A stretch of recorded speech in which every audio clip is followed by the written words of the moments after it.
Comment ça va? Très bien. Dis à celui qui est à côté de toi, sois la bienvenue dans la présence de Dieu ce matin. Lèvons nos voix vers notre Seigneur Jésus et disons à Jésus de nous parler ce matin, que nos cœurs soient disposés à recevoir sa parole ce matin. Prions au nom de Jésus-Christ. Seigneur notre Dieu, toi qui es le Dieu des esprits, le Dieu qui a créé toutes les familles dans le ciel et sur la terre, Dieu ton nom. Toi qui es toi qui es l'auteur de l'existence de toutes choses sur la terre. Seigneur, nous voici encore dans le conseil de Dieu ce matin. Nous voulons encore une fois de plus recevoir de toi ce matin. Nous voulons recevoir de toi encore ce matin, Adonai. Parle à nos cœurs ce matin. Accorde la grâce d'être connecté à ta parole ce matin. Merci pour toute la disposition spirituelle. Merci pour tes anges qui sont pleinement dans ce lieu. Merci Saint-Esprit pour ta présence. Merci Jésus pour ta présence dans ce lieu. Que toute gloire et honneur te reviennent à toi seul. Tu es le seul et tu es le véritable Dieu. À ton puissant nom et le puissant nom de Jésus, que toute l'assemblée a prié et que tout le monde dise Amen.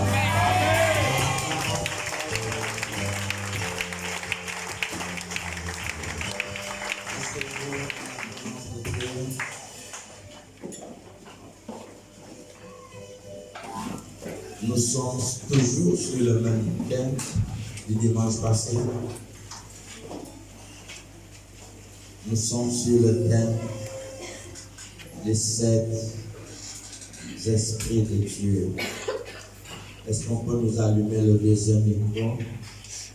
Nous allons entrer dans les temps et les moments de la parole de Dieu. Nous allons lire 2 passages bibliques. Soyez connectés. Le Saint-Esprit ne s'adressera jamais à quelqu'un qui a son cœur ailleurs. Soyons tous connectés à la voix de Dieu ce matin. Nous parlons de cet esprit de Dieu. Nous avons commencé déjà à développer le premier esprit depuis le dimanche passé et nous allons continuer sur les autres aujourd'hui.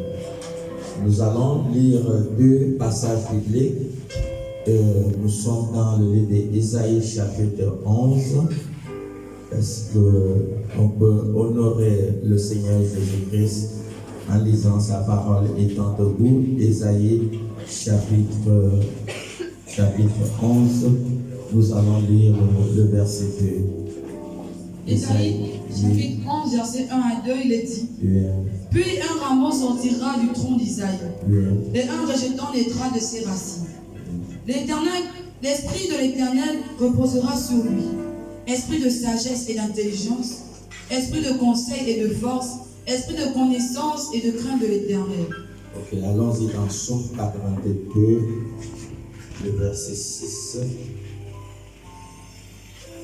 Psaume 82, le verset 6.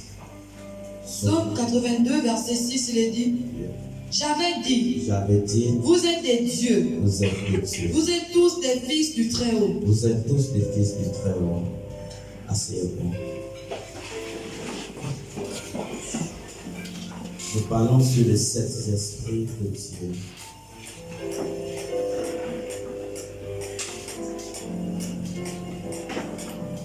La manifestation du plus grand amour de Dieu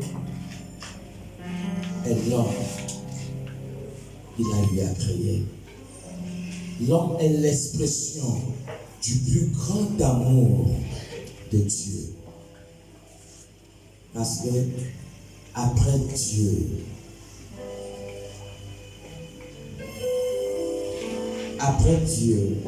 vient l'homme.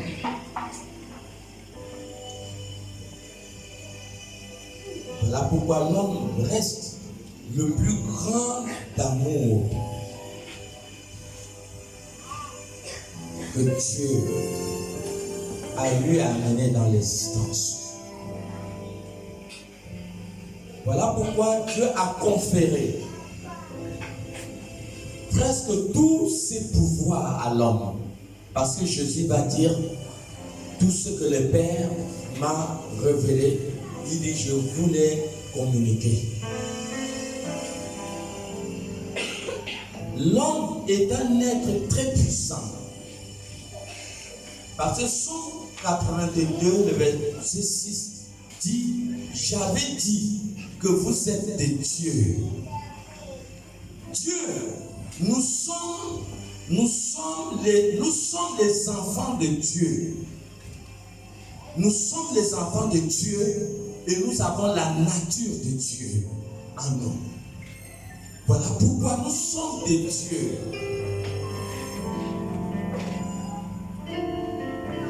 Tu es un Dieu. Après Dieu, c'est toi. Tu es un Dieu.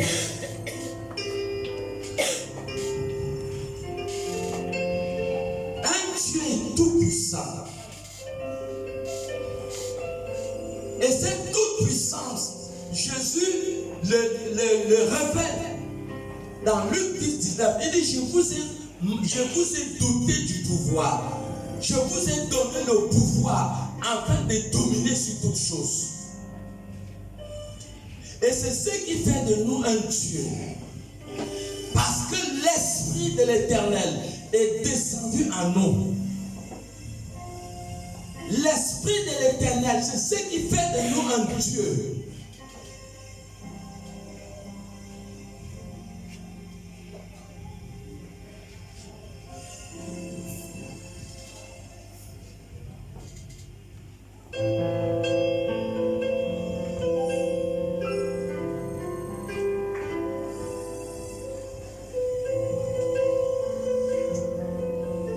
Nous devons connaître notre identité. Tu dois te connaître. Ne néglige pas ta personne. Toute valeur de ta vie te sera attribuée sur la condition de la connaissance de ton identité.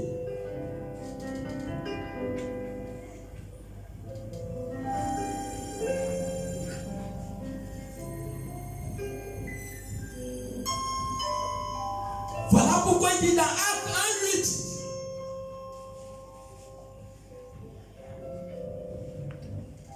Il dit, ne vous éloignez pas. Je continuerai à vous donner des vertus de Dieu.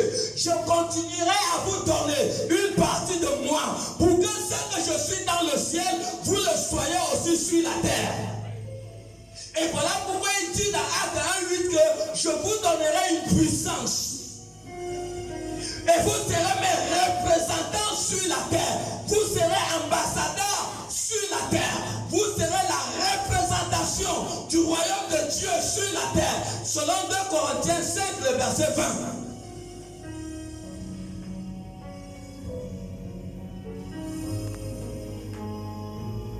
C'est ça que nous sommes.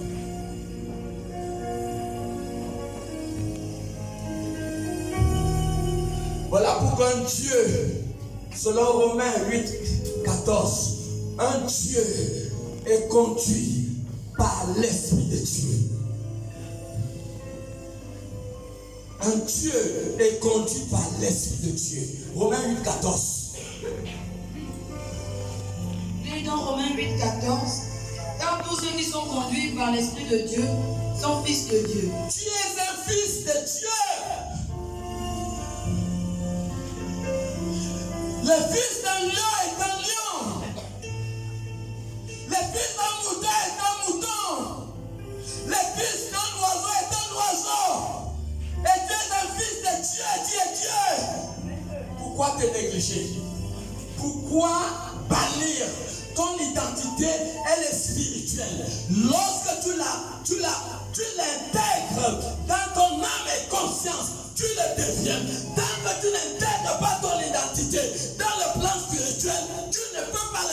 devenir. Tu deviens puissant. Tu acquiers la nature de Dieu sur la conscience de qui tu es.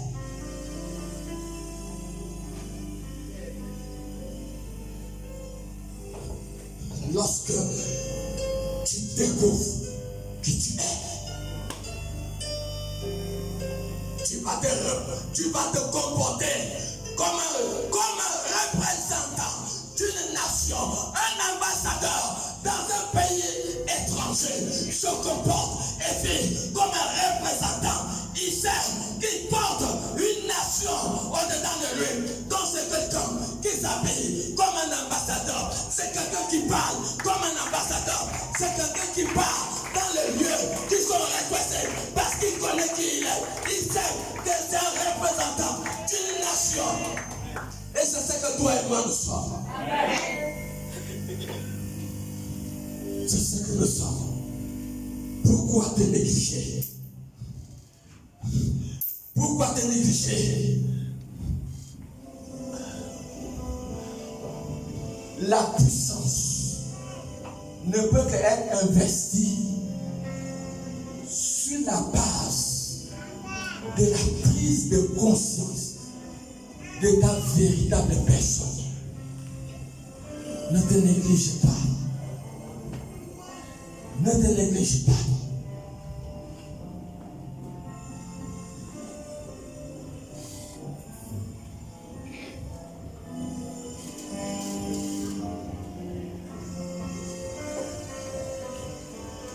Voilà pourquoi Jean 14, verset 6 dit que Dieu, au-dedans de nous, est notre enseignant. Jean 14, verset 6. Dieu, au-dedans de toi, est ton enseignant. Il est dit dans Jean 14, 26, mais le consolateur, l'Esprit Saint, que le Père enverra en mon nom, Dieu lui-même il viendra. Continue. vous enseignera toutes choses et vous rappellera tout ce que je vous ai dit. Dieu en toi va t'enseigner toutes choses. Parce que son esprit, qui est sa personne lui-même, il descend en toi pour t'enseigner. 15, 26, Jean 15, 26. Jean 15, 26, Vous verrez qu'il est celui qui témoigne. Il témoigne. Il rend témoignage de lui-même à travers le pouvoir du langage. Quand tu lis. Jean 15, 26, il est dit, quand sera venu le consolateur, Oui. que je vous enverrai Que je vous enverrai de la part du Père, la part du Père. l'Esprit de vérité, L'Esprit de vérité. qui vient du Père, Il vient du Père. il rendra témoignage de moi. Il rend témoignage de Jésus-Christ. Il rend témoignage de Dieu. L'Esprit de Dieu en toi rend témoignage de Dieu. Tous les porteurs de Dieu. Joseph va dire à Pharaon, c'est pas moi qui interprète les songes, mais c'est Dieu. Shadrach, Meshach et Abednego face à la fournaise dit, oh roi, nous te respectons. Mais le Tout-Puissant, le Dieu Tout-Puissant qui marche avec nous va nous délivrer de la fournaise ardente. Parce qu'ils n'ont pas eu peur de la fournaise. Quand Dieu est au-dedans de toi, tu marches dans l'ordre du lion de la tribu de Juda. Un lion n'a pas peur. Il n'a même pas peur des animaux plus féroces que lui. Shadrach, Meshach et Abednego n'avaient pas peur de la fournaise. Ils étaient prêts à affronter la fournaise. Parce que quand Dieu est avec toi, Tu peux affronter toutes sortes de défis, mais Dieu te donnera toujours la victoire. Dieu n'échoue jamais une bataille. Il ne perd jamais le combat.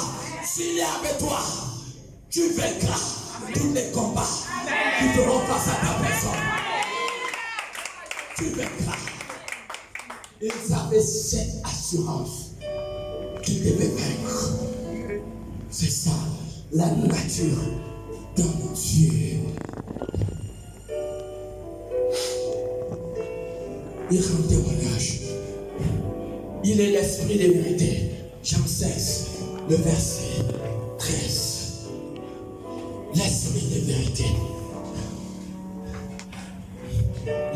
Jean 16, verset 13, il dit, quand le Consolateur sera venu, Quand il sera venu, l'esprit de vérité, il vous conduira dans toute la vérité. le Dieu ne va pas te conduire dans la saleté, ni dans la sueur, dans la malhonnêteté. Dieu ne va pas te conduire dans des choses qui sont malhonnêtes. Dieu ne va pas te conduire dans des choses qui l'offensent ou qui l'énervent. Dieu va te conduire.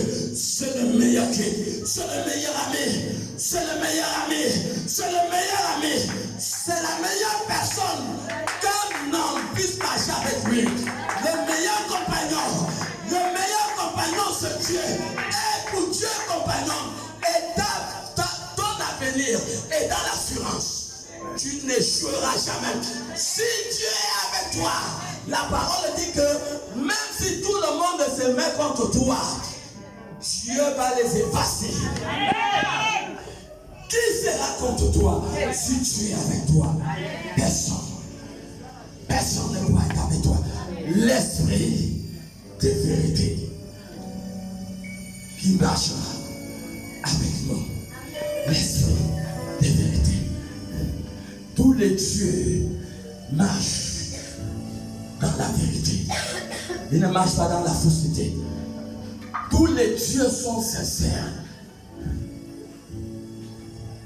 Tous les dieux sont sincères. Ils ne sont pas dans la faute.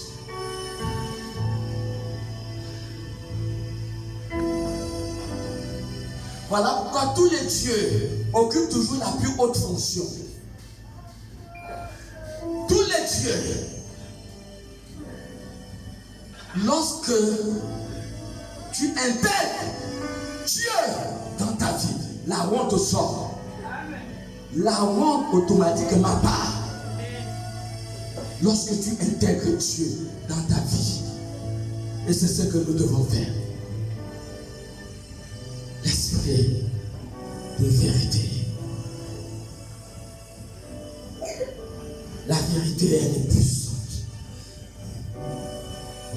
La vérité est des livres. Jean 8,32 dit, vous connaîtrez la vérité. Et la vérité va vous rendre libre. Nous sommes face à un combat qui n'a pas ce nom. Et chacun de nous a besoin de la vérité pour être libre. Un homme ne peut pas vous rendre libre. C'est l'esprit de vérité. Il a pour spécificité rendre libre. Rendre libre. De te livrer de la captivité, de la manipulation, de l'influence démoniaque. Il te livre de la sorcellerie. Il te livre de toute attaque.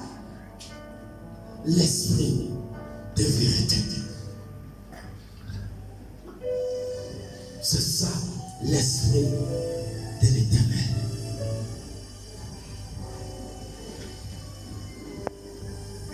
Nous évoluons dans le deuxième esprit. Il dit l'esprit de sagesse. Nous avons dit, mes frères, si vous cherchez la bénédiction, ne cassez pas le corps. Le Saint-Esprit est un esprit qui est un esprit très dangereusement dans la bénédiction. Il bénit d'une manière imaginable. C'est lui qui est l'esprit de bénédiction. Tout cet effort que tu as besoin de faire, c'est de le contenir au-dedans de ton corps. Essaie de contenir le Saint-Esprit. Vous savez, quand le Saint-Esprit avait dit au revoir à Samson, il ne savait pas. Des fois, le Saint-Esprit a dit au revoir à beaucoup de gens, mais sans s'en rendre compte. Et c'est là le danger. Il faut le maintenir. Tu peux l'attrister, Ephésiens 4, 30. Tu peux l'attrister et il te dit au revoir sans que tu t'en rendes compte.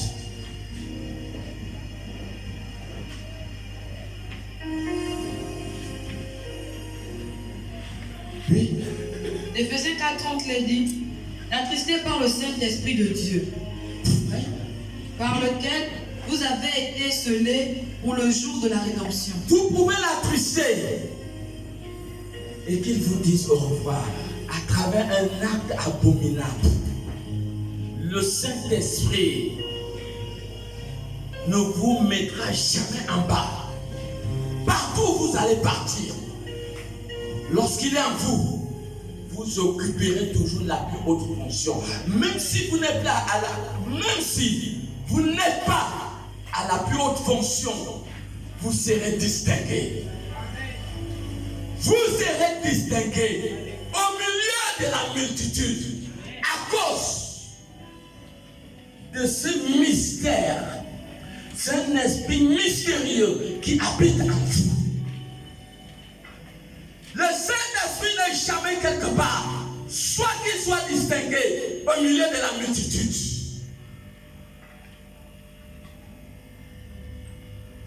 Il est toujours distingué. Voilà pourquoi cherche à le maîtriser.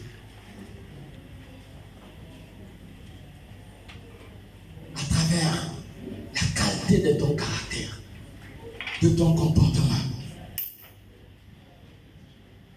Examinez Galates 5:22. Si toutes les parties du fruit sont réellement et véritablement dans ton comportement, dans ta vie, rassure-toi qu'il est là. Ne l'attriste pas. Parce que quand il va te dire au revoir, tu ne le sauras pas.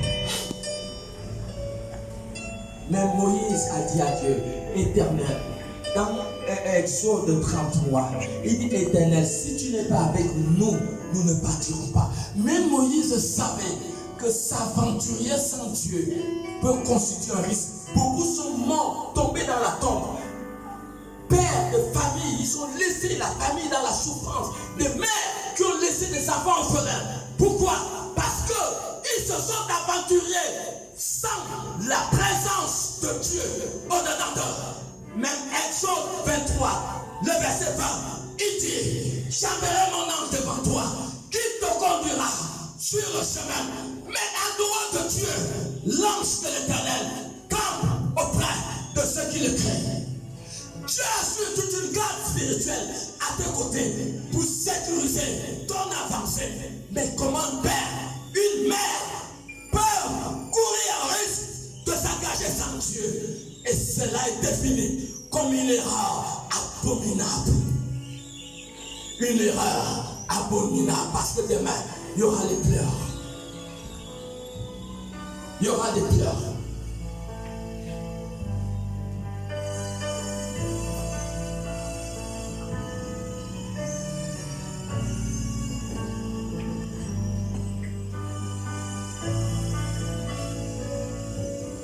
Nous sommes au deuxième point, l'esprit de sagesse. Lis-nous Proverbe 8, le verset 15. Proverbe 8, le verset 15. Proverbe 8, verset 15, le dit, par moi les rois règnent, et les princes ordonnent ce qui est juste.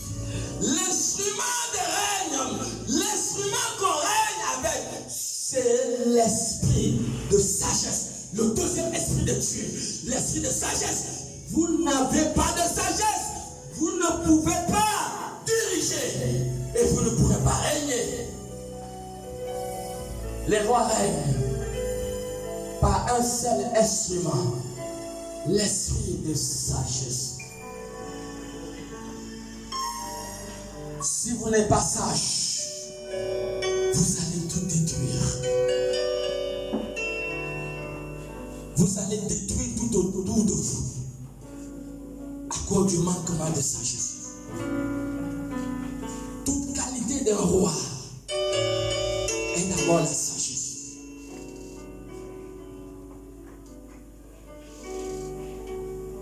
C'est la vertu avec laquelle il faut régner.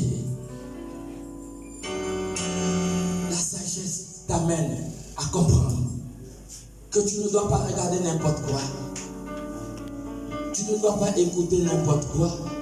Tu ne dois pas dire n'importe quoi. Tu ne dois pas aller n'importe où. La sagesse va t'amener à comprendre qu'avant de dire, il faut d'abord analyser ce que tu vas dire. Mesurer les conséquences et les dégâts. Voilà pourquoi la sagesse est l'instrument pour lequel les pères et les mères des familles gèrent. C'est avec la sagesse qu'on gère les sociétés. C'est avec la sagesse que Dieu dirige le monde. Proverbe 8, toujours le verset 11. La sagesse. Si vous n'êtes pas sage, vous allez détruire. Lisez-nous d'abord le Proverbe 14, 1. Vous allez voir que même la femme sage. Proverbe 14, 1 dit, oui. Proverbe 14, 1, il est dit, la femme sage bâtit sa maison. Vous voyez que on bâtit, la femme bâtit sa maison par la sagesse. Et les censés renversent son foyer. Même pour construire un foyer, la femme, c'est elle qui bâtit le foyer. Et on bâtit le foyer par quel instrument? Par l'instrument de la sagesse. La beauté va vous donner un bon mariage. Mais le manquement de sagesse va détruire votre foyer. Vous n'avez pas la sagesse, vous ne pourrez pas aller loin. Vous allez toujours tout détruire. Voilà pourquoi on dirige par la sagesse. C'est pour cela que lorsqu'on consacre toute personne à la tête d'un comité, on dit à Dieu, Seigneur, accorde la personne la sagesse. Parce que si tu n'es pas sage, tu vas détruire la tâche que le Saint-Esprit t'a confiée.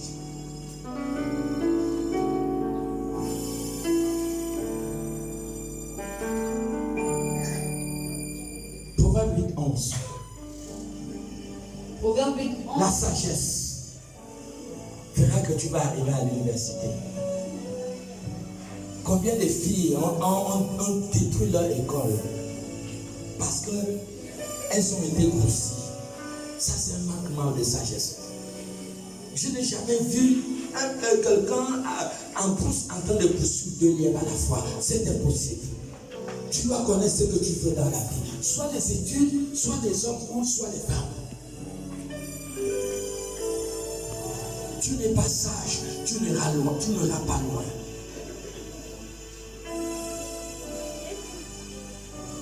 Proverbe 8, 11. Il est dans Proverbe 8, 11. Quand la sagesse vaut mieux que les perles. La sagesse a une grande valeur.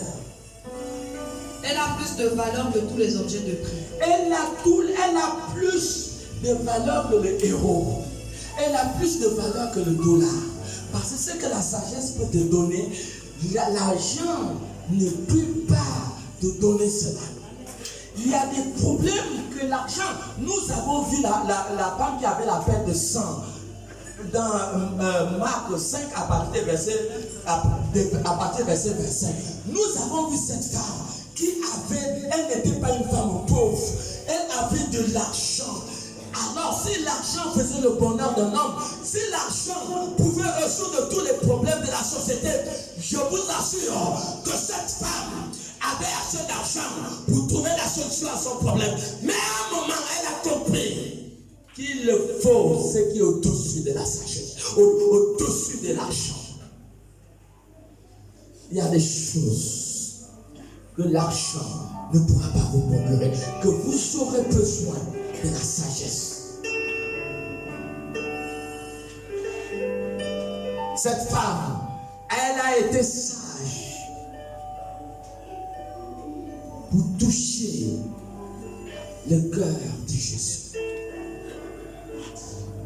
Elle est entrée en contact. Aucune maladie ne peut demeurer dans le corps d'un homme, d'une femme. Lorsque tu entres en contact avec Jésus, c'est le contact avec Jésus qui guérit. Si vous êtes sérieuse, vous êtes sincère, vous touchez Jésus, même si c'est le cancer, le sida, toutes sortes de maladies qui peuvent faire face à quelqu'un, cette maladie sera détruite. Parce que le contact avec Jésus, chaque contact avec Jésus, il y a ce qu'on appelle le transfert. Quelque chose sort au-dedans de Jésus et entre au-dedans de ta personne. Sur la base du contact, même Jésus assure que quelque chose était sorti de lui. Je suis assuré. Donc quand tu touches Jésus, la maladie ne peut pas résister. Et ça, la sagesse. Elle a plus de valeur que le dollar. Réponds à la lecture. Elle a plus de valeur que toute chose. Toute chose. Les hommes sages, les femmes sages, finissent toujours par manifester la gloire de Dieu dans tes affaires, dans tout ce que tu fais. Reprends la lecture.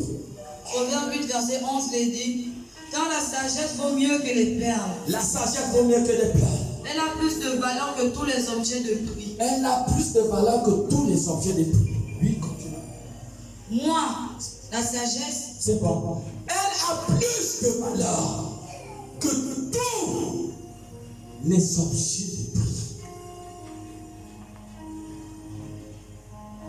Est-ce qu'à un certain moment, nous pouvons disposer nos oreilles internes? Parce qu'on n'écoute pas la parole de Dieu avec les oreilles physiques. C'est pour cela que vous entendez les païens, ils écoutent la parole, ils ne changent pas. Parce que on écoute la parole avec la même manière qu'il y a 5 sens extérieurs, il y a les mêmes 5 sens intérieurs. Est-ce que quelqu'un peut écouter la parole de Dieu avec les oreilles internes, et comprendre que la sagesse a plus de valeur que tous les objets de prix? Tous les objets de prix. Un moment, il faut disposer ton oreille interne. Quand tu lis un passage biblique, ne file pas. Tu as l'enseignant qui est au-dedans de toi. Dieu est ton enseignant. Selon Jean 14, verset 6, il dit, il vous enseignera sur toutes choses. Et le Saint-Esprit parle. Tu ne peux pas avoir une entité comme Dieu. Dieu parle à travers tes pensées, tes propres pensées. Pose-lui la question devant un passage biblique. La pensée que tu vas recevoir, c'est le Dieu Tout-Puissant qui est en train de t'enseigner sur la base de la question qui lui a été posée. Dieu parle. Tu ne peux pas avoir Dieu dans ton corps sans qu'il te parle. C'est impossible. Dieu parle. Il parle. Il parle. Dieu parle. Dieu parle. Il est impossible. Mon Dieu, tu vas avoir peur d'un sorcier, tu as un problème. Dieu Un Dieu va avoir peur d'un sorcier, mais enlève ton nom, mais Dieu. La même manière qu'on appelle Jésus, c'est la même manière qu'on appelle Dieu, c'est la même manière qu'on appelle le Saint-Esprit. C'est la même personne. Enlève ton nom, mais Dieu. Mais Dieu. Et puis le sorcier. Un Dieu qui fuit un sorcier, qui n'est pas un Dieu.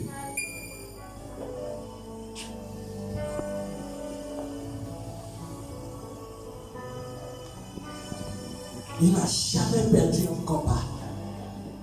31 nations de l'Égypte au pays de Canaan, ils ont combattu contre 31 nations. Et Dieu a été vainqueur. Il ne perd pas la bataille. On l'appelle le grand guerrier, le tout-puissant, l'Élohim, le Dieu des armées, l'auteur de l'existence de toutes choses. C'est lui.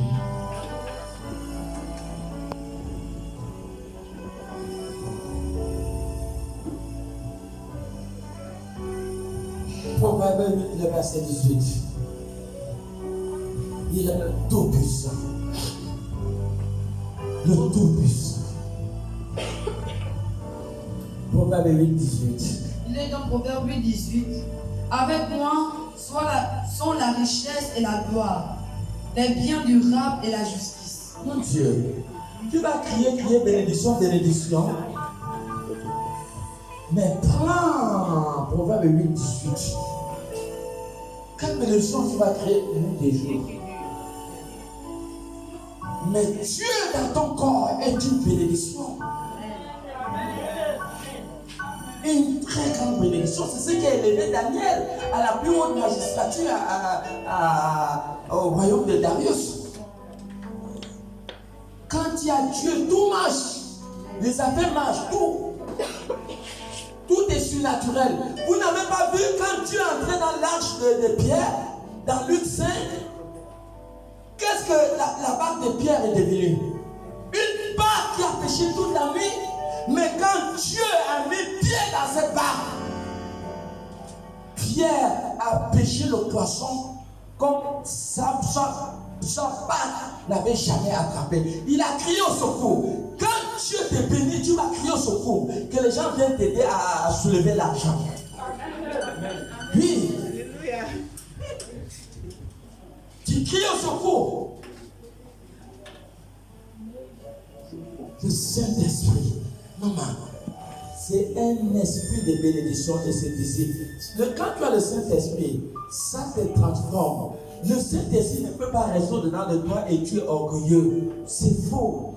Le Saint-Esprit, c'est un esprit d'humilité. C'est un esprit d'humilité. Hein? Si je prends le verre d'eau, je verse le coca devant toi. Ce qui transforme l'eau en coca, c'est parce qu'il y a la présence du coca. Donc, quand le manguier ne peut pas donner les avocats, c'est impossible. Le Saint-Esprit a ses fruits. Il donne l'humilité. Il donne la douceur. Il fait sortir ses fruits. Il ne peut pas être au-delà de toi sans se transformer et changer.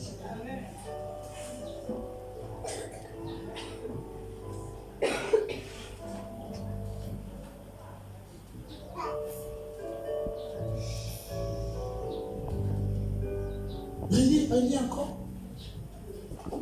Proverbe 18 les dit. Avec moi sont la richesse et la gloire. Avec moi sont la richesse et la gloire. Les biens durables et la justice. Je suis en train de recevoir même encore le verset 20. Toujours le verset 20. Oui, lis encore le verset 20. Oui. Et le verset 20. Et écoute d'abord, il dit avec moi sont les richesses. Les cieux de l'éternel. Avec lui, il y a plein de richesses. Développe la présence de l'esprit. Ne cherche pas comment tu vas être béni, non. Ne cherche pas. Même si tu dors à la maison, développe seulement la présence de l'esprit. Quand Joseph avait reçu la vision où ange et diable se prosternaient devant lui, est-ce qu'il savait comment ça va se passer? Non. Il ne savait pas comment ça devait se passer. Tout ce qu'il savait, c'est qu'il a reçu la vision. L'Esprit de Dieu était au-dedans de lui. C'est pour cela que vous avez vu qu'il n'a pas voulu coucher avec la femme de Potiphar. Ne cherche pas. Même si tu dors à la maison, développe la présence de Dieu. Dieu va t'attraper par la main. Il est ton guide. Il te conduit. L'esprit de vérité va te guider vers ton territoire. Tu ne connais pas où est ton Canaan. Éphésiens 1:5 dit que Dieu, avant qu'il pose les fondements de la terre, il t'avait déjà prédestiné. Donc ton parcours sur la terre était déjà dans le programme de Dieu. Tout ce que tu as besoin, c'est que Dieu entre au-dedans de toi et qu'il commence à guider ta vie. Amen. Il commence à te bénir. C'est ce que tu as besoin.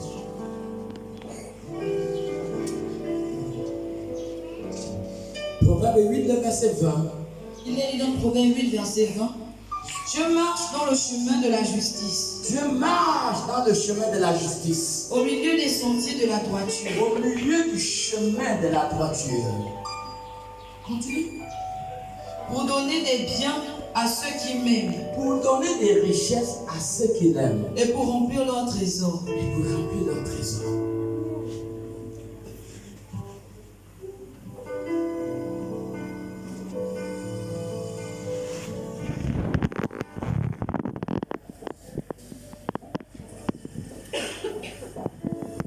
Véritable richesse. Le Saint-Esprit ne peut pas rester où il y a le péché. Si vous savez que vous êtes dans le péché, le Saint-Esprit ne reste pas dans le corps du péché. C'est pas là pourquoi vous pouvez constater que 5 ans, 10 ans, votre vie est pareille. Parce qu'il y a un problème spirituel. Luc 19, Lévitique 19, 1. C'est un esprit saint.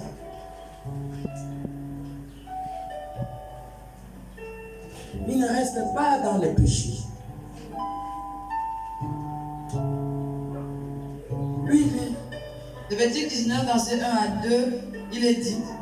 L'Éternel parla à Moïse et dit. Il parla à Moïse et dit. Parle à toute l'assemblée des enfants d'Israël. Parle à toute l'assemblée du peuple d'Israël. Et tu leur diras. Tu leur diras. Soyez saints. Soyez saints. Car je suis saint. Je suis saint. Moi l'Éternel votre Dieu. Moi l'Éternel votre Dieu.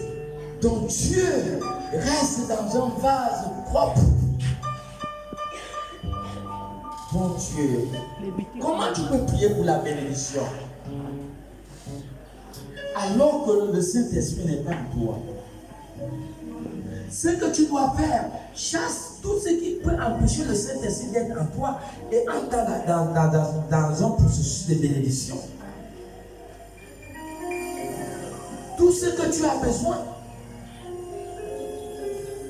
Éphésiens 2:10 dit que nous avons été, Dieu nous a créés dans l'union à Christ. Attention, tu n'as pas de choix. Nous avons été créés dans l'union. Dans l'union. Pour être unis à Jésus-Christ. Donc tu n'as pas de choix. Tu dois chasser tout ce qui empêche que Dieu entre dans ta vie.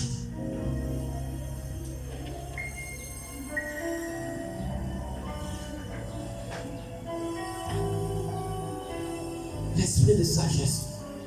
Il marche au milieu de la justice pour donner des richesses. Reprends encore. Au 23, 8, 20, 21. Il marche. Qu'est-ce que tu cherches? Tu cherches quoi? Moi, mes bien-aimés, La meilleure vie, c'est le surnaturel. Où tu es à la maison, on vient te donner 500 000. Où tu es à la maison, on vient te dire, j'ai trouvé un travail à la présidence. La meilleure vie, c'est le surnaturel. C'est sans effort. La meilleure vie, c'est entrer dans ton héritage. Nous avons été adoptés. Romains 8, 17 dit que nous avons été adoptés par Jésus-Christ pour que nous ayons part à l'héritage. Lis-nous d'abord Romains 8, 17. Pour que nous ayons part à l'héritage. Tu as été adopté par Jésus pour que tu aies part à l'héritage. Romains 8, 17. Il est dans Romains 8, 17. Or, si nous sommes enfants, nous sommes aussi héritiers. Héritiers de Dieu et co-héritiers de Christ. Si toutefois nous souffrons avec lui, afin d'être glorifiés avec lui. Donc Dieu, Jésus nous a adoptés pour que nous ayons part à l'héritage. Romains 8, le verset 29. Romains 8, 29, il est dit. Oui. Car ceux qu'il a connus d'avance, il les a aussi prédestinés à être semblables à l'image de son Fils. Afin que son Fils fût le premier-né. Afin qu'il soit le premier-né. En plusieurs frères. Continue. Et ceux qu'il a prédestinés, il les a aussi appelés. Et ceux qu'il a appelés, il les a aussi justifiés. Et ceux qu'il a justifiés, il les a aussi glorifiés.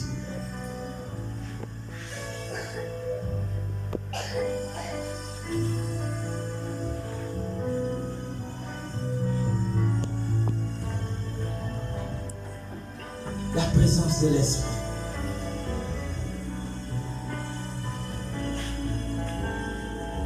Le Saint-Esprit est un esprit de bénédiction. Proverbe 3, à partir du verset 13. Un esprit de bénédiction. Il faut le chercher. Quand vous avez Dieu dans votre corps, aucun sorcier ne peut pas vous toucher. Il ne peut pas. Dieu est un feu. Psaume 84, 12 dit que Dieu est un feu. Quand il est au-dedans de toi, c'est un feu de toi. Il dévore tous tes ennemis. Proverbe 3, à partir du verset 13. Il est dans Proverbe 3, à partir du verset 13. Oui. Heureux l'homme qui a trouvé la sagesse. Et l'homme qui possède l'intelligence. Car le gain qu'elle procure Les gains qu'elle procure, est préférable à celui de l'argent. la sagesse a un profit plus que l'argent. Continue. Et le profit qu'on en tire Vaut mieux que l'or. Elle est plus précieuse que les perles. La sagesse est plus précieuse que les perles. Elle a plus de valeur que tous les objets de prix. La sagesse a plus de valeur que tous les objets de prix. Dans sa droite est une longue vie. Mon Dieu. Dans sa droite est une longue vie. Dans sa gauche, la richesse et la gloire.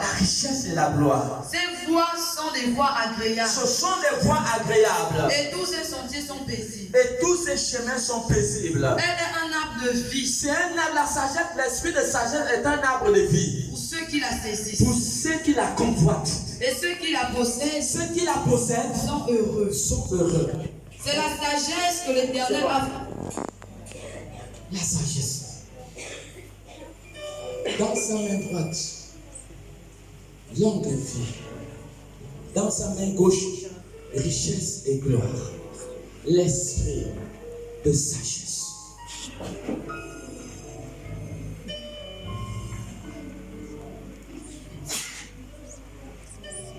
Comment tu parles? Comment tu te comportes? La sagesse se voit dans ta réaction face aux attaques, face aux épreuves. La sagesse se voit dans ta manière de parler. Si tu es hautaine, orgueilleuse, ça veut dire que tu as un problème. La sagesse se voit dans ton amour pour les choses de Dieu. La sagesse se voit dans ta sincérité. Dans ta vie vraie. Je ne sais pas comment dire ça. Si tu es vrai ou si tu es faux, ça va se voir. La sagesse. Si tu es persévérant ou tu es infidèle, ça va se voir. Mais je sais que tous ceux qui sont sages,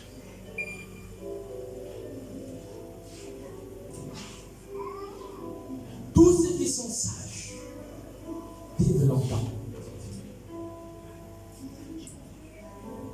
Il finit par manifester la gloire de Dieu à cause de la sagesse dans la vie. La gloire de Dieu est l'indice des hommes et des femmes sages. C'est la marque des hommes et des femmes sages.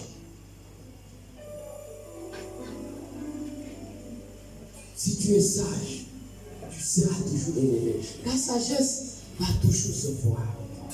La sagesse est une lampe. Elle ne se cache jamais.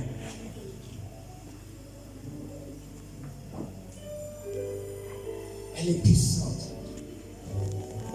Combien de fois les hommes aimeraient marier des femmes sages, des femmes qui donnent des conseils à leur mari,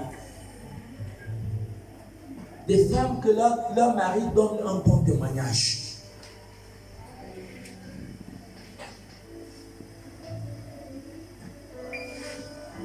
Combien de fois est vertueuse une femme sage que le mari vante des mérites.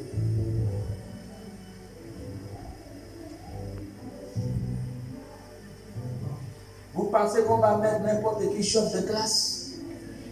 Si le maître n'a pas détecté ta tête, que la tête de l'enfant là, c'est quand même il est plus sage que tous les autres, on va lui mettre le chef de classe.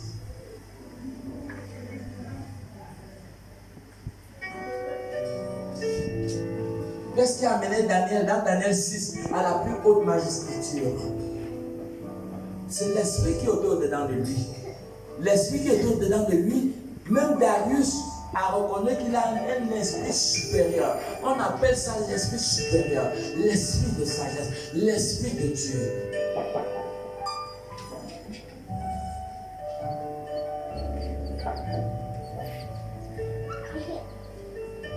Est-ce que la chorale peut nous amener dans notre cantique d'adoration?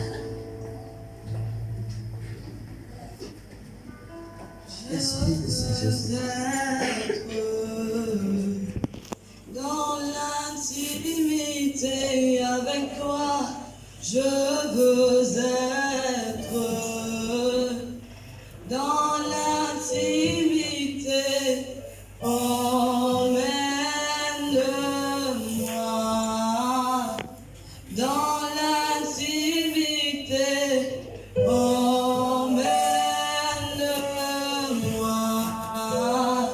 Dans l'intimité, je veux être.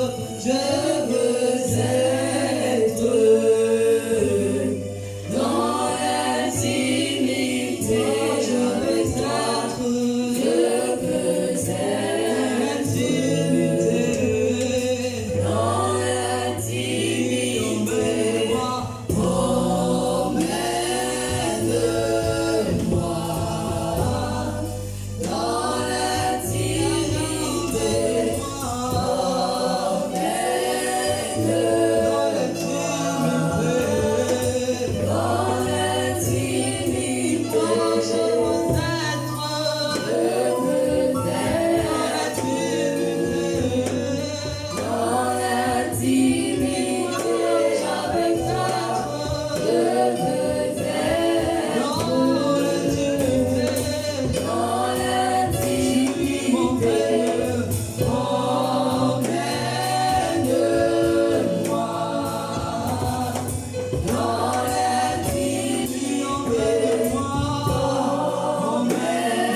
Nous sommes au troisième point, l'esprit d'intelligence. Et nous allons lire Hébreux chapitre 5, le verset 13 à 14. L'esprit d'intelligence. Nous sommes au troisième point. L'esprit d'intelligence. Hébreux 5, le verset 13 à 14. Il est dans Hébreux 5, verset 13 à 14.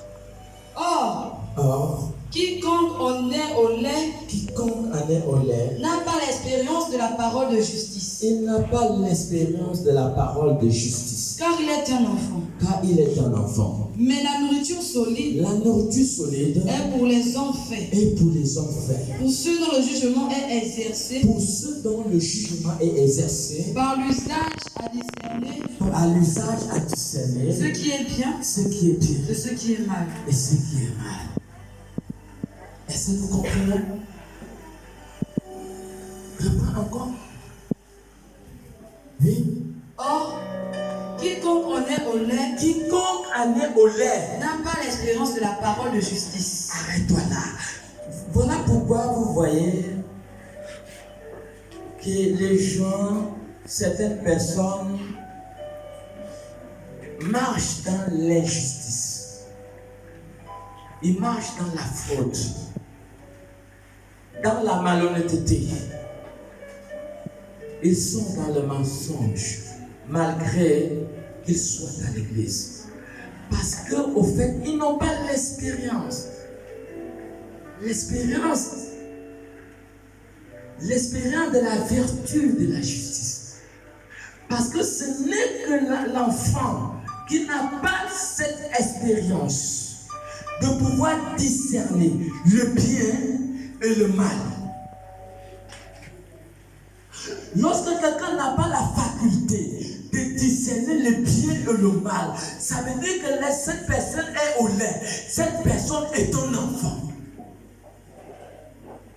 Et c'est ce que la Bible dit. Reprends encore.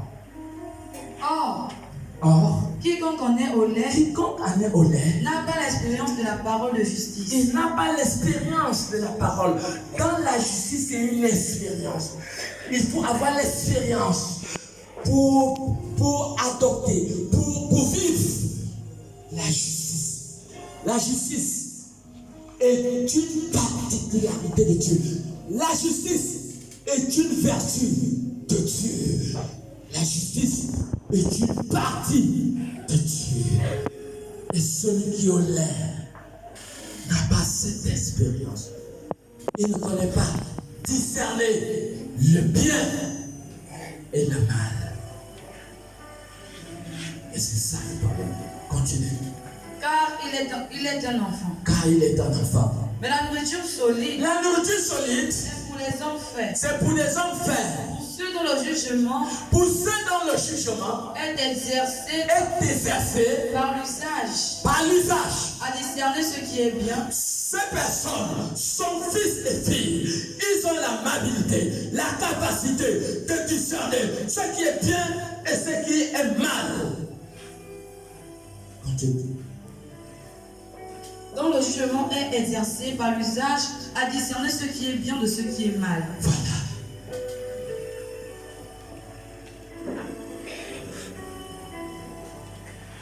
Alors, ces catégories de personnes sont des personnes qui ne sont pas intelligentes. Vous regardez bien dans cette catégorie de personnes, la conscience est morte.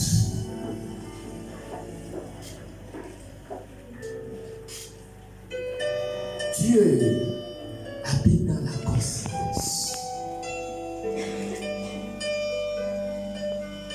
Dieu habite dans la conscience. Quand vous voyez une chair portant l'esprit de l'homme qui a été donné par son Créateur. Poser un arbre qui offense Dieu. Dieu est inexistant dans le corps de cette personne parce que cette personne n'a pas de conscience. Le juge de tout homme est sa conscience. La conscience. Pourquoi être à l'église et avoir une conscience morte? Une conscience morte est l'inexistence de Dieu dans le corps de cette personne. Et ces catégories de personnes sont définies comme des personnes qui n'ont pas l'intelligence.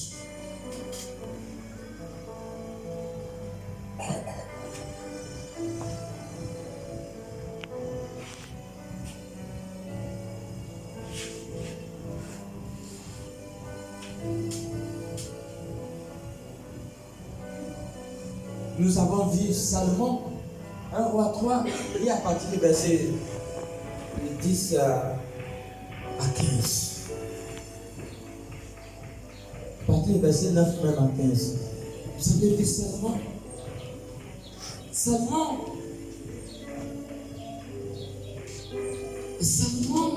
savait qu'il avait une autre charge. Il avait besoin de l'intelligence et la sagesse.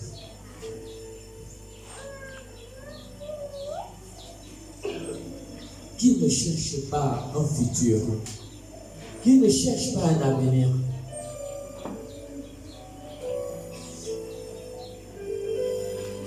qui ne cherche pas à prospérer dans le domaine que tu espères soutenir ta vie demain. Alors pourquoi pas demander à Dieu l'intelligence? Demander à Dieu la sagesse pour réussir dans ce que tu fais.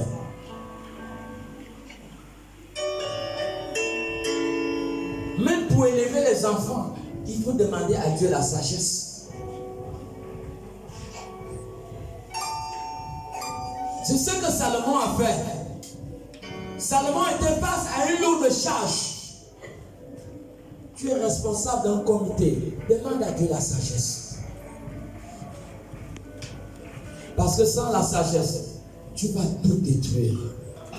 Sans l'intelligence, tu vas tout détruire.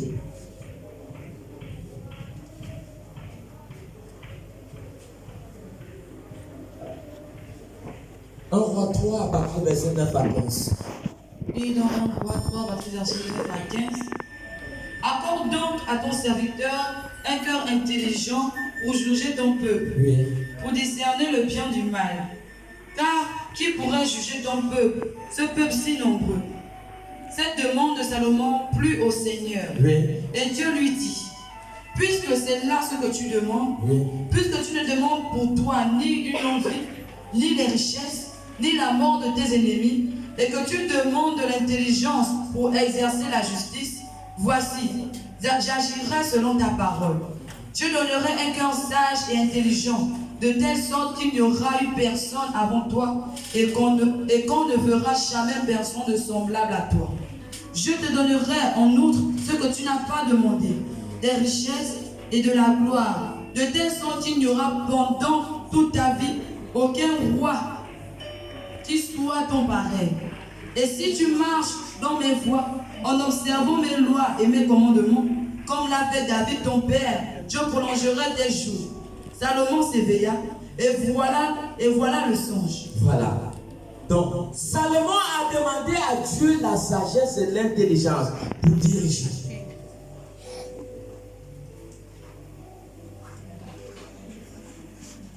Est-ce que Dieu ne l'a pas donné? Toujours 2 Chroniques 9, le verset 22 à 23. Est-ce que Dieu ne l'a pas donné l'intelligence? En dehors de l'intelligence attire un paquet de richesses. Ça transporte avec lui un paquet acheter des richesses. À cause de votre sagesse, vous pouvez avoir la promotion quelque part. À cause de votre sagesse, vous pourrez être élevé dans votre société quelque part. Par votre bon comportement.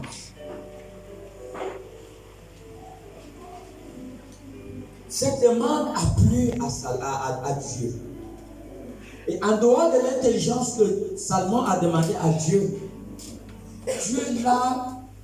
Dieu l'a doté de grandes richesses.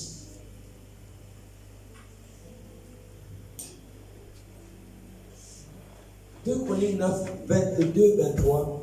Il est dit, le roi Salomon fut plus grand que tous les rois de la terre. Le roi Salomon fut plus grand que tous les rois de la terre. Par les richesses et par la sagesse. Par les richesses et par la sagesse. Tous les rois de la terre. Tous les rois de la terre. Cherchaient à voir Salomon. Ils cherchaient à voir Salomon. Pour entendre la sagesse. Entendre la sagesse. Que Dieu avait mise dans son cœur. Pour entendre la sagesse que Dieu avait mis dans son cœur. Est-ce que quelqu'un comprend? Amen. Tous les rois venaient vers Salomon. Ils ne venaient pas avec les mains vides pour entendre la sagesse et l'intelligence. Amen. La sagesse, l'intelligence attire les grandes personnalités. Tu n'entends pas d'amen. Amen. La sagesse et l'intelligence attirent des rois vers toi. Ça va attirer les rois vers toi. Amen. Ça va attirer les grandes personnes vers toi. Amen. Sois une femme calme. Ne parle pas beaucoup la journée. Ferme un peu la bouche là. Parce que la bouche perverse te fait perdre ton potentiel, tes valeurs. La bouche là, un moment il faut la fermer pour des choses importantes.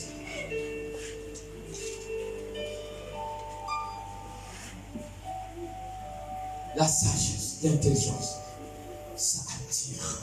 Ça attirait les rois. Les rois vers Salomon. Ça attire la sagesse et l'intelligence. Qui s'assemble se ressemble.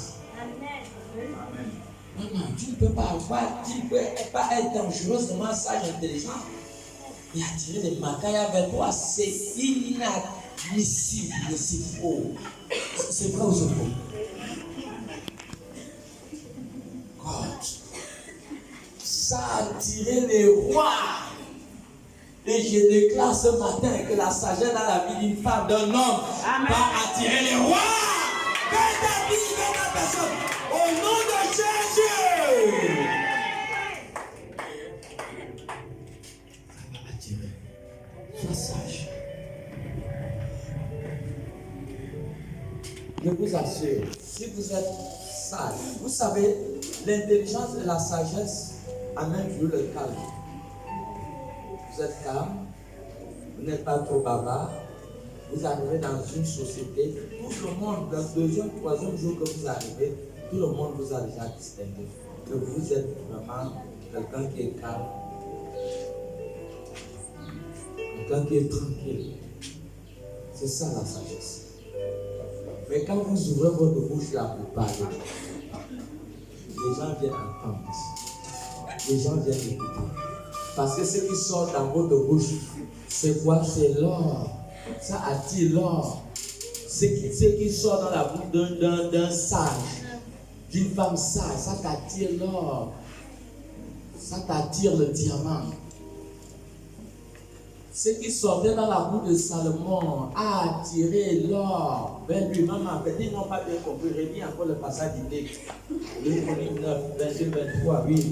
Il est dans 2 Chroniques 9, versets 22 à 23. Oui. Le roi Salomon fut plus grand que tous les rois de la terre. Oui. Par les richesses et par la sagesse. Continue. Tous les rois de la terre. Tous les rois, pas un seul, maman. Oh, la sagesse attire tous les rois, maman. Tous les rois de la terre, oui. Cherchez à voir Salomon. Waouh! y a une femme là-bas de Dieu au Gabon. Je n'entends pas quelqu'un dire que c'est moi. Il y a un homme de Dieu là-bas au Gabon. Que cela te soit collé ce matin dans ta vie au nom de Jésus.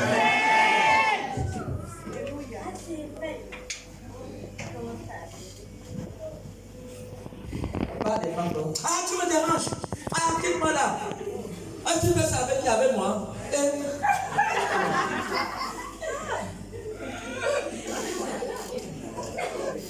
Regarde comment il est vilain là. C'est un chrétien qui va à l'église comme ça. Comme ça là. Même si c'est le mari qui voulait faire le serré, donc la femme elle est comme ça. Il va faire marche arrière. Oui, doucement, il part. Parce qu'il t'a déjà vu en action, sans que tu t'en rendes compte. C'est comme ça. Marche arrière, doucement. Tu ne seras pas à cause de ton manquement de sagesse que tu as déjà perdu. Il y a des femmes qui sont africaines numéro 1. Le mari a 1 mois, elle est déjà à 50. Ça, c'est quel genre de femme de distinction, ça? Vraiment. Il faut le considérer, Proverbe 31, à partir du verset 10 à la fin. À 31. Femme vertueuse. À cause de ça, beaucoup de maris fuient certaines femmes. Parce qu'ils sont RFI à la bouche. Ah, ma femme là, non. Je ne peux pas attendre qu'elle dorme. Voilà. Parce que je ne peux pas le couvrir, pardon. Je perds d'abord mon temps avec les amis dehors. Elle est à 23 ans, il vient doucement.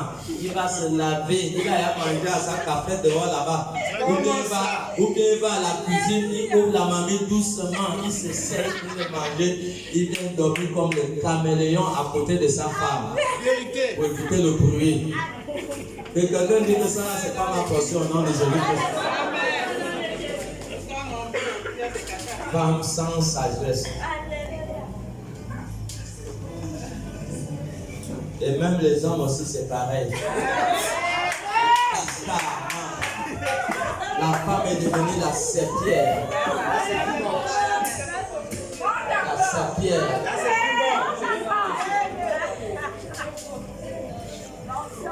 La femme n'a aucun droit. Tu dois marcher en route comme une statue. Tu ne dois pas saluer quelqu'un. Tu salues quelqu'un, c'est un problème.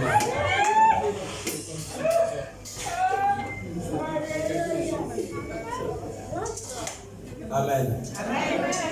Bien, celui qui est à côté de toi, on a beaucoup de choses à parler. On va avancer. Amen. Amen.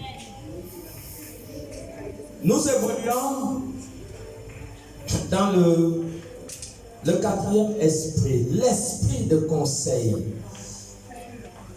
Et nous allons lire 1 Roi chapitre 12, les versets 6 à 9. Amen. Avant de lire, vous devez savoir que toute la solidité de toute administration, que ce soit un État, la force d'un État dépend de la qualité de conseils qui sont tout autour du roi ou du président. Si le président a de mauvais conseillers, la nation va connaître beaucoup de problèmes à cause des mauvais conseillers qui sont tout autour du président. Un dirigeant a toujours besoin, une société a toujours besoin de conseils. Et voilà pourquoi on appelle cela l'esprit de conseil, qui fait partie de l'esprit de l'Éternel. Tous ceux qui ont rejeté les conseils, les réprimandes, ils se sont mal retrouvés. Lis-nous d'abord Proverbe 15, 10. Ils se sont mal retrouvés. Pourquoi? Parce qu'ils ont rejeté les conseils. rejettent les conseils ne font pas longue route.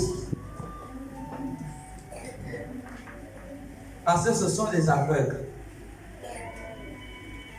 Je reçois encore un proverbe 4:19. Il nous attrape encore l'autre passage de Dieu là. Proverbe 4:19, oui. Refusez les conseils d'un maire et d'une mère, d'un père, d'un patron, d'un leader, d'un collaborateur. C'est aller à sa propre chute. Proverbe 4:19. Il est dans Proverbe 4:19. La voix des méchants. Il dit la voix des méchants est comme les ténèbres. est comme les ténèbres. Ils n'aperçoivent pas ce qui les fera tomber. Ils ne voient pas le piège qui va les faire entrer dans la tombe. Reprends encore. La voix des méchants. La voix des méchants est comme les ténèbres. c'est comme les ténèbres. Ils n'aperçoivent pas Ils ne voient pas. ce qui les fera tomber. Ils ne voient pas ce qui les fera tomber. Et c'est ça le problème. Pourquoi? Parce qu'ils ont rejeté tous les conseils. Ta mère qui t'a porté dans son ventre te dit, ma fille, je ne veux pas ça. Parce qu'elle a plus d'expérience que toi. Et tu l'as désobéi. Tu l'as désobéi.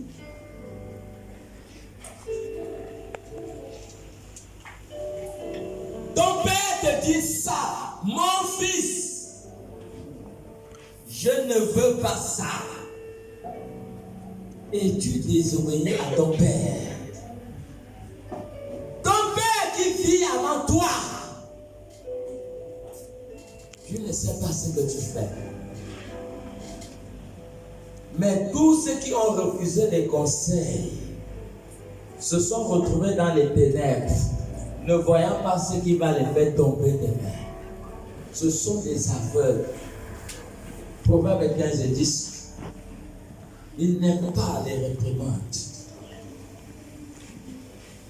Proverbe 15:10. Il est dans Proverbe 15:10. Une correction sévère mena celui qui abandonne le sentier. Oui. Celui qui est la réprimande mourra.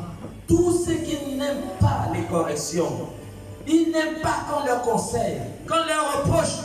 La plupart de ces personnes finissent par mourir avant leur temps. Parce qu'ils ont refusé tous les conseils qu'on les a donnés hier. Ils finissent par mourir vite.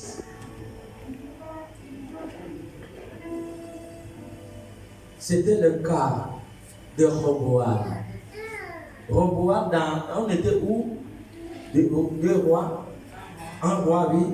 Il est dans 1 Roi 12, Oui. versets 6 à 9. Oui. Le roi Roboam. 6 à 8, oui.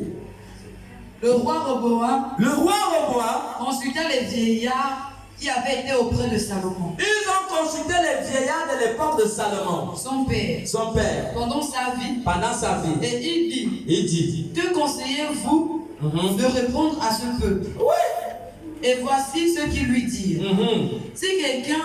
Si aujourd'hui tu rends service à ce peuple, Oui. si tu leur cèdes, Oui. et si tu leur réponds par des paroles bienveillantes, Oui. ils seront pour toujours tes serviteurs. Oui, oui. Mais Roboam laissa le conseil que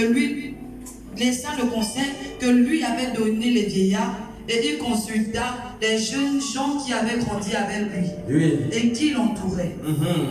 Il leur dit, que conseillez-vous de répondre à ce peuple? Tu peux t'arrêter là. Roboam a laissé le conseil des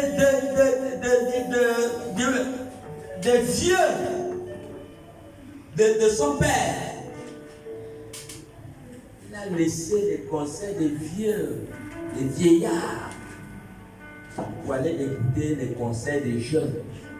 Un jeune qui n'a pas le Saint-Esprit va te donner quel conseil? Amen. Un vieux qui a l'expérience de la vie te donne un conseil. Tu refuses le conseil du vieux pour aller écouter le conseil du jeune qui n'a pas l'esprit de Dieu, qui n'a aucune expérience. C'est ce que Roboam a fait. Et Roboam, à cause de lui, il y avait 12 tribus en Israël. À cause de lui, 10 tribus se sont carrément échappées. 10 tribus. Jéroboam est parti avec les 10 tribus. Est-ce que nous voyons? À cause de lui.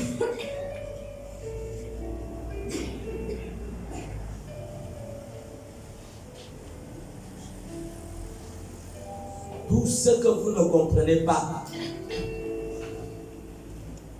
Dieu a établi devant vous des hommes et des femmes de Dieu comme étant des dispensateurs des dons. Toute femme de Dieu et tout homme de Dieu devra avoir un conseiller.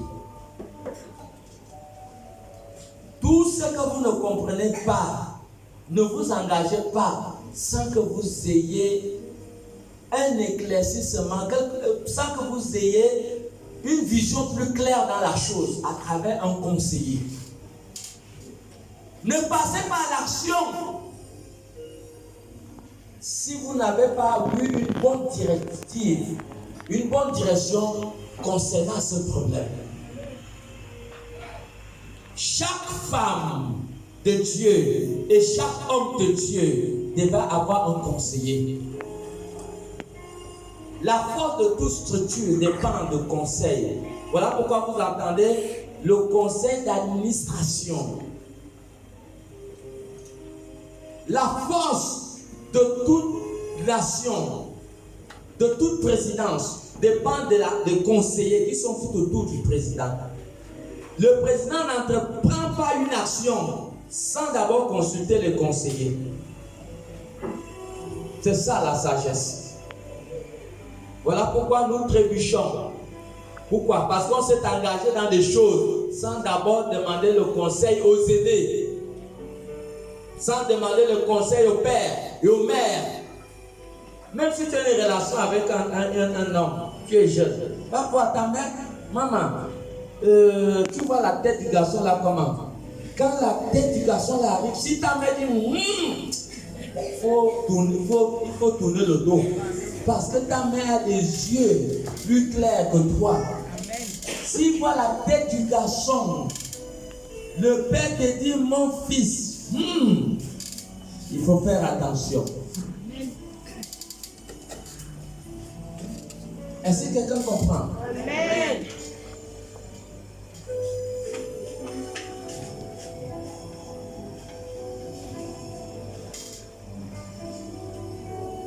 Vous devez avoir des conseillers, des hommes et des femmes de Dieu. N'entreprenez jamais une affaire. N'entreprenez pas votre vie.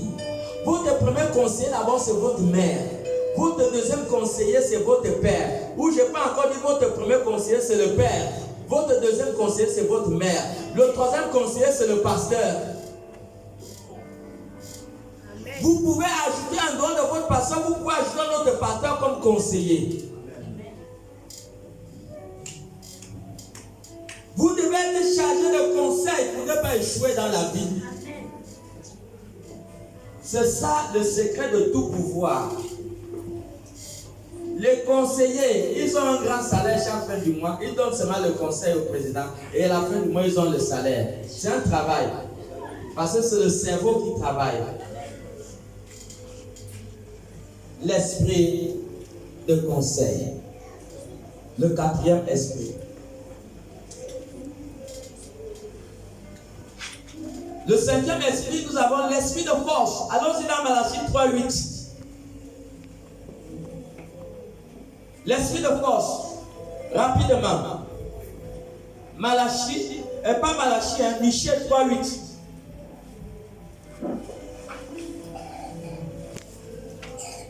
L'esprit de force. Il est dans Michée. J'ai plus d'un demi-siècle. Mais est-ce que quelqu'un peut faire la course avec moi d'ici à Dragaï non-stop?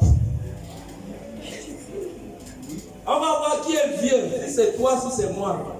Si tu es jeune et que moi je cours jusqu'ici à Dakar sans m'arrêter, ça veut dire que toi tu es vieux et moi je suis jeune. L'esprit de force. Est-ce que quelqu'un est là? Amen. Ah God, quand tu as le Saint-Esprit, quand tu as l'Esprit de Dieu, l'Esprit de force, tu ne perds pas ta force. Parce que le Saint-Esprit te donne toujours la force. Amen. Amen. Frère, j'ai la force comme un jeune lion. Vous me voyez là. Je cours. La force. Michée 3:8. Dans Michée 3:8. Oui. Mais moi, je suis rempli de force. Il dit, je suis rempli de force. De l'Esprit de l'Éternel. De l'Esprit de l'Éternel. Je suis rempli de justice. Je suis rempli de justice. Et de vigueur. Et de vigueur. Pour faire connaître à Jacob son crime. Pour faire connaître à Jacob son crime. Et à Israël son péché. Oui, 1 Timothée 1:7. Il était rempli de force.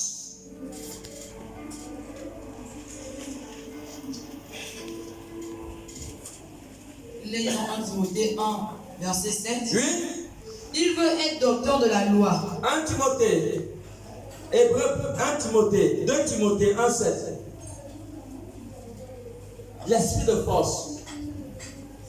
2 Timothée 1:7. Il est dit. Oui. Car ce n'est pas un esprit de timidité. Ce n'est pas un esprit de timidité que Dieu nous a donné. Mais un esprit de force. Un esprit de force. D'amour. Et de sagesse. Et de sagesse. Donc tu as l'esprit de force. Le Saint-Esprit te donne la force. Même à 70 ans, tu as la force comme un jeune lion. On voit les gens de 60 ans, ils sont déjà vieux. Ils n'arrivent même pas à courir.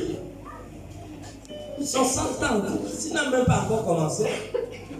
Amen. Amen. 60 ans, si tu es encore jeune, tu n'es pas vieux. Amen. À 60 ans, Abraham n'était même pas prêt à aller en mission. Avant de partir en mission, il avait 75 ans. Donc, si tu n'as pas 75 ans, là, ça veut dire que tu es encore jeune. Et je ne pense pas que quelqu'un a 75 ans ici. Amen.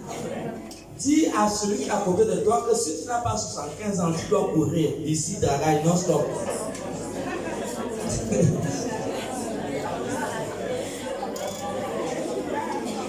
Dis à celui qui est à côté de toi, tu risques pourquoi c'est suspect. Tu dois courir, tu es encore jeune.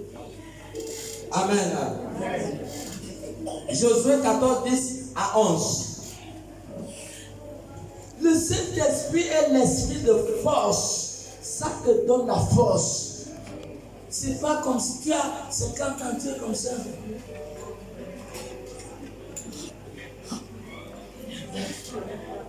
Moi, bientôt, je vais avoir 60 ans. Mais tu vas voir les gens, les gens qui ont mon âge, près de 60 ans, ils sont déjà comme ça. Il dit pas le vin. Qu'il soit délivré du vin au nom de Jésus-Christ. Un frère, 60 ans, tu es comme ça. Oh non, ça il y a un problème. Amen. Lis-nous la parole, maman. Josué 14, verset 8 à 11, il est dit. Oui. Mes frères qui étaient montés avec moi. Il dit quoi? Mes frères qui étaient montés avec moi. Mes frères qui étaient montés avec moi. Découragèrent le peuple. Oh, tu es à côté, maman. J'ai dit Josué 14, 10 à 11. Il est dans Josué 14, 10 à 11. Oui. Maintenant, voici. L'Éternel m'a fait vivre. L'Éternel m'a fait vivre. Comme il a dit. Il y a 55 ans. Il y a 55 ans. Que l'Éternel parlait ainsi à Moïse. Que l'Éternel parlait ainsi à Moïse. Lorsqu'Israël marchait dans le désert. Lorsqu'Israël marchait dans le désert. Et maintenant voici. Je suis âgé aujourd'hui. Josué dit que je suis âgé aujourd'hui. De 85 ans. De 85 ans. Je suis encore vigoureux. Je suis encore vigoureux. Comme un jour. Comme un jour. Comme au jour. Comme au jour. Où Moïse m'envoya. Où Moïse m'envoya. J'ai autant de force. J'ai autant de force. Que j'en avais alors. Est-ce qu'on peut acclamer pour le Seigneur? Je suis avec elle à 80 combien? 80 combien? 85 ans. Il avait encore la force. La force. Reprends encore le verset 11 là. Oui. Verset 10. Oui. Et maintenant, oui. Voici, je suis âgé aujourd'hui. Oui. De 85 ans. De 85 ans. Je suis encore vigoureux. Je suis encore vigoureux. Comme au jour. Comme au jour. Où Moïse m'envoya. Où Moïse m'envoya. Maman, 85 ans, frère. Il a encore la force d'un jeune lion pour aller au combat. 85 ans aujourd'hui, là, il a tué le corps avec le caïcaï, le souffle, la bière, tout, cigarette, tout va dans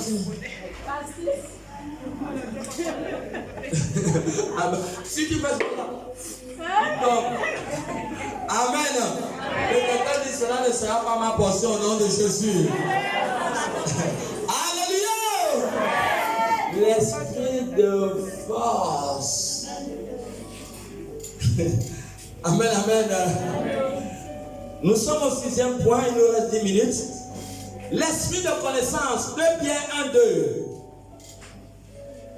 L'esprit de connaissance. Rapidement. Nous sommes au 6e esprit, l'esprit de connaissance. 2 Pierre 1, 2.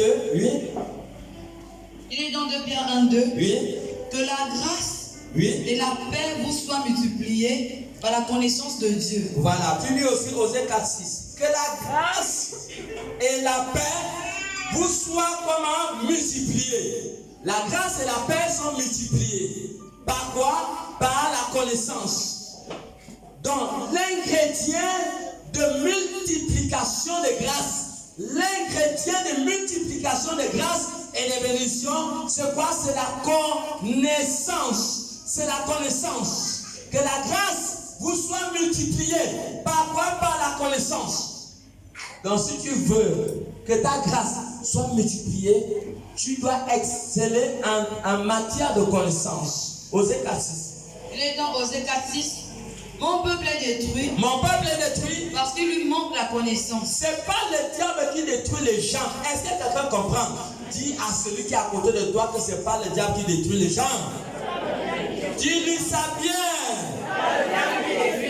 Dis-lui c'est le manque de connaissance des gens qui détruit les gens. Dis si tu n'as pas la connaissance, alors le diable va te faire sa dure. Est-ce que quelqu'un peut crier Amen? Mon ami, ce n'est pas le diable qui te détruit, c'est ton ignorance. Dis à celui qui est à côté de toi, sors aie pitié de toi-même, sors de l'ignorance. Dis-lui, sors de l'ignorance.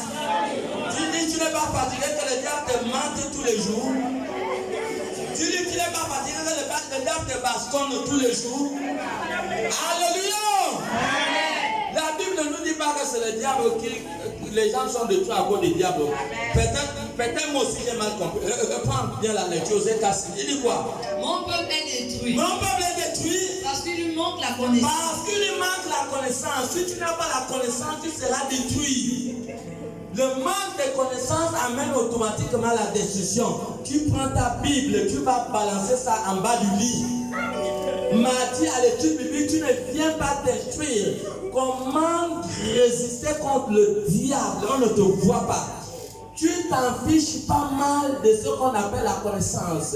Et tu pries, ah Seigneur, bénis-moi. Seigneur, bénis-moi. Pendant qu'on est en train d'enseigner comment entrer, comment être béni les mardis, on ne te voit pas. Tu t'en fous pas mal de ce qu'on appelle connaissance. Ça veut dire que tu as un petit problème. Alléluia! Mon peuple est détruit par la connaissance. Même un enfant qui naît, un enfant part sur la base d'une autre personne. Un enfant grandit à l'école sur la base d'une autre personne. Tu vas des classes supérieures à d'autres classes supérieures sur la base de transfert de connaissances des maîtres, des professeurs, transfert leur savoir, leur connaissance au-dedans des élèves. C'est à partir de là qu'ils grandissent jusqu'à arriver à l'université. Tu ne peux pas grandir seul. Tu ne peux pas te perfectionner seul. C'est pour cela, Dieu a établi, Éphésiens 4:11, les apôtres, il a établi les prophètes, les pasteurs, les évangiles, les docteurs. Pourquoi? Pour le perfectionnement des saints. Pour le perfectionnement des saints, pour amener les saints à la perfection. C'est pour cela que Dieu les a établis. Tu ne pourras pas changer étant chez toi. Tu ne pourras pas vaincre les victoires qui sont spirituelles étant chez toi. Tu vas les vaincre sur la base de la connaissance. Ta bénédiction va se multiplier. La grâce peut te guérir du cancer. Ça va te guérir. Nous avons vu une fille ici là. Elle voulait aller se faire opérer au siège d'Angoté. Je l'ai dit, elle avait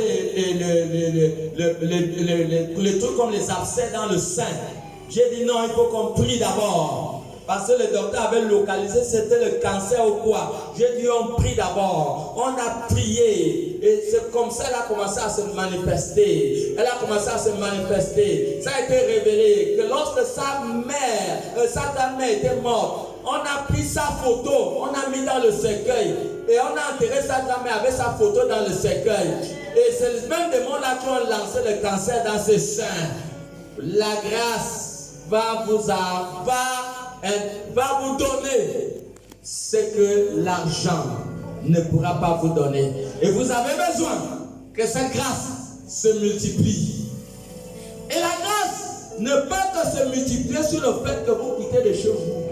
Il vient t'asseoir pour qu'on t'enseigne comment ne pas tomber dans l'adultère, comment sortir de l'adultère, comment sortir du mauvais cœur, comment ne pas avoir peur des sorciers.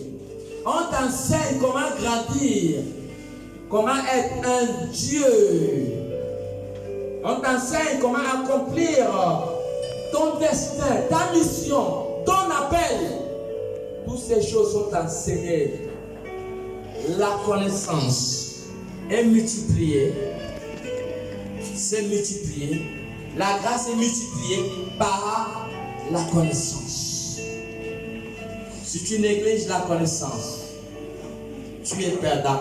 Mon peuple est détruit parce que il manque. Il y a une partie que tu n'as pas lue, Osée 4:6. Il dit, comme tu as rejeté la connaissance. Il dit quoi? Reprends bien Osée 4:6. Il dit, mon peuple est détruit. Mon peuple est détruit. Oui. Parce qu'il lui manque la connaissance. Oui. Puisque tu as rejeté la connaissance. Quand tu rejettes la connaissance, je te rejetterai. Dieu aussi te rejette. Et tu seras dépouillé. Le diable va te dépouiller. De mon sacerdoce. Et tu seras dépouillé aussi de la présence de Dieu. Puisque tu oublies la loi de ton Dieu. Tu oublies la loi de Dieu. Tu oublieras aussi tes enfants. Dieu va oublier tes enfants. Quand tu méprises la connaissance, Dieu t'oublie, il oublie tes enfants. Et c'est ça le danger. Parce que même Dieu sait que sans la connaissance, tu ne pourras pas t'en sortir. Tout le monde des esprits, comment le diable dans Acte 19, à partir du verset 11 à 13, le diable sait qui est Paul, il sait qui est Jésus. Mais comment le diable a su qui était Paul? Comment le diable a su qui était Jésus?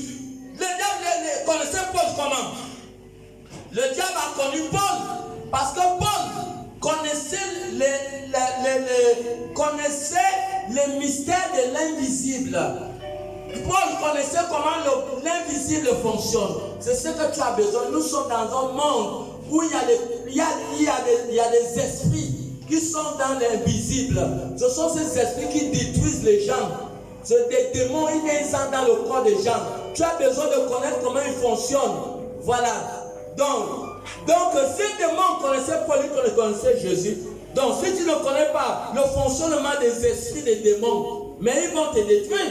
Bon, si tu méprises aussi cette connaissance, alors Dieu aussi voit que tu as méprisé sa connaissance parce que la connaissance fait partie de l'un des esprits de Dieu. À partir de cette part, Dieu te rejette. Non seulement qu'il te rejette, il rejette aussi ta famille et tes enfants. Et c'est ça le danger. Nous allons au dernier esprit qui est l'esprit de la crainte de Dieu. On y va. Le dernier esprit, l'esprit de la crainte de Dieu. Le septième esprit. Et nous sommes dans le livre de Proverbes chapitre 9, le verset 10. Le dernier esprit, l'esprit de la crainte de Dieu. Allons-y. Proverbes 9, le verset 10 à 11. Voilà. L'esprit de la crainte de Dieu, oui. Il est dans Proverbes 9, verset 10 à 11. Oui. Le commencement de la sagesse. Le commencement de la sagesse. C'est la crainte de l'Éternel. C'est la crainte de l'Éternel. Et la science des saints. La science des saints. C'est l'intelligence. C'est l'intelligence. C'est par moi. C'est par moi que tes jours se multiplieront. Si tu ne crains pas Dieu, tu pries, mais tu vas poser des actes négatifs. Dans ton âme et conscience, tu sais que tu es en train de pécher. Mais ta conscience est morte parce que tu poses un acte négatif. Si un policier vole la sardine, un simple citoyen vole la sardine, si les deux vont au tribunal, je vous dis que le policier va écoper une grande Satan. Pourquoi? Parce que c'est un agent de la loi. Toi, tu connais la vérité. C'est la raison pour laquelle Adam n'a pas été pardonné. Lorsqu'Adam a péché dans le jardin de Dieu, parce que Dieu l'avait dit dans Genèse 2, 16 à 17, le jour que tu mangeras de l'arbre de la connaissance du bien et du mal, tu mourras. Donc Adam a vécu sur la base de l'information, de la connaissance, des instructions de Dieu. Mais Adam a pris la décision de désobéir à son Créateur. Il a désobéi sur la base de la connaissance. Lorsqu'il mangeait le fruit, il savait que Dieu l'avait interdit. Et c'est ça. Quand quelqu'un ne craint pas Dieu, il peut mentir, il peut forniquer, il peut rester dans l'adultère, il peut rester avec un homme en mariage, un homme et une femme ensemble, sans se marier. Ça ne leur dit rien. Quand quelqu'un ne craint pas Dieu, ils font des choses. Ils sont à l'église, ils prient, mais ils ne craignent pas Dieu, sachant leur position, que leur position n'est pas bien avec Dieu. Et c'est ça. Quelqu'un qui ne craint pas Dieu ment, mais il prie. Mais un menteur, Apocalypse 22, le verset 15. Lis Apocalypse, aucun menteur, frère, ne va aller au ciel. Dis à celui qui est à côté de toi, il ne faut pas rire. Aucun menteur, Apocalypse 22, 15, dis quoi? Les dans Apocalypse 22, 15. Oui. Dehors les chiens. Il traite même les incrédules et les chiens. Il dit comment? Dehors les chiens. Waouh, les chiens, maman, les chiens là, c'est qui, maman? Les pécheurs, hein? Waouh, les chiens, ce sont des pécheurs. Elle reprend encore, il dit comment? Dehors les chiens. Dehors la muraille du paradis. Parce que le paradis, ce serait un clôturé. Voilà, dehors les païens qui ont méprisé Jésus-Christ, qui n'ont pas accepté Jésus. Oui. Les enchanteurs. Continue. Les impudiques. Les meurtriers. Les idolâtres. Et quiconque aime et pratique le mensonge. Il y a des gens qui aiment mentir. Ils mentent sans se gêner. Alléluia. Amen. Dis à celui qui est à côté de toi, les menteurs ne vont pas aller au ciel. Dis-lui si tu doutes, consulte encore Apocalypse 21, le verset 27. Aucun menteur ne va aller au ciel. Apocalypse 21, le verset 27. On y va rapidement. Les dans Apocalypse 21, verset 27. Apocalypse 21, verset 7. Il entrera chez elle. Rien de souillé. Rien de aucun abominateur, aucune souillure. Oui. 10 personnes qui se livrent à l'abomination. Personne qui se livre à l'abomination n'entrera pas au paradis. Et au mensonge. Ni un menteur, les menteurs. Ils ne vont pas entrer au ciel. Oui, continue, maman, il ne faut pas rire. Oui. Il n'entrera que ceux qui sont écrits. Rien que ceux qui sont écrits. Dans le livre de vie de l'agneau. Rien que ceux qui ont le nom écrit dans le livre de quoi? Est-ce qu'on peut acclamer pour Jésus? Est-ce que quelqu'un peut se mettre debout? Est-ce qu'on peut Mettons-nous debout. Mettons-nous debout. Acclamons encore pour Jésus. La chorale.